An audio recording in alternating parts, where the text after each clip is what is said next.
திருக்குர்ஆன் ரமலான் மாதத்தில் தான் அருளப்பட்டது.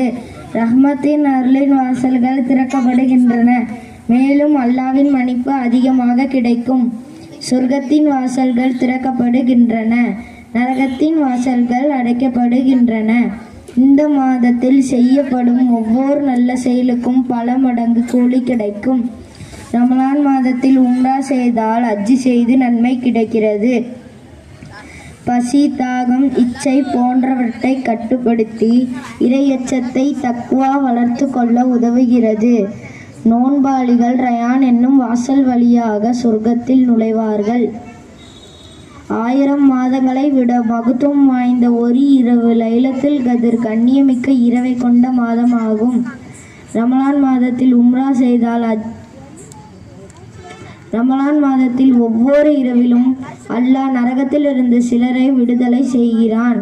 ரமலான் மாதத்தில் நடந்த முக்கிய நிகழ்வுகள்: முதல் போர் பத்ர் யுத்தம். அதில் முஸ்லிம்கள் வெற்றி பெற்றன.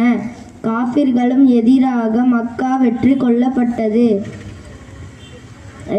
நோன்பின் நோக்கம்: இது ஒரு சடங்கு அல்ல, மாறாக இறைவனை பிரியப்படுத்தும் நோக்கத்துடன் செய்யப்படும் ஒரு வணக்கமாகும். தீய குணங்களை அழித்து நல்ல ஒழுக்கத்தை வளர்த்து ஏழைகளின் பசியை உணர்ந்து உதவும் மனப்பான்மை ஏற்படுத்துகிறது.